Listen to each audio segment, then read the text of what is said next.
আসসালামু আলাইকুম গাইস। তো ফিরে আসলাম নেক্সট ভিডিওতে। এটা হচ্ছে কোচবিহারের জগন্নাথ মন্দির। প্রচণ্ড ভিড় হচ্ছে এখানে, এমনকি হাত ধরেও যেতে হয়। আর এই প্রচণ্ড ভিড়ের মধ্যে হাত তো ধরতেই হবে। তো আমরা চলছি, মন্দির থেকে স্টার্ট করেছি ঘোরানো। এই প্রচণ্ড ভিড়ের মধ্যে লোকজনকে তো দেখা যাচ্ছে না, কিন্তু আমার মেয়ে দেখতে পেলে লটকা, তাই কিনে নিলাম বাধ্য হতে লটকা। তারপর হাঁটতে হাঁটতে শুরু হয়ে গেলাম আবার। এখন আমরা ঢুকবো মাঠে, কারণ মাঠে হচ্ছে মেলা। এতদিন তো প্রচণ্ড বৃষ্টি হচ্ছিল, আজকে একটু রোদ্র উঠেছে। থাক, সবার তো ঘুরতে পারবে এবং মজাও এনজয় করতে পারবে।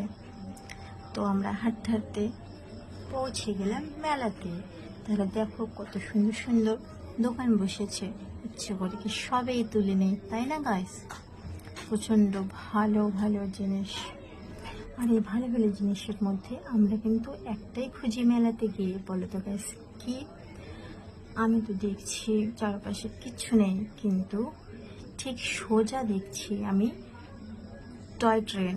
তো টয় ট্রেনে তো উঠতেই হবে, আমারও ভালো লাগে আর বাচ্চাদেরও ভালো লাগে। আমার মেয়ে তো প্রচণ্ড পছন্দ করে, তো বললো চলো টয় ট্রেনে উঠি।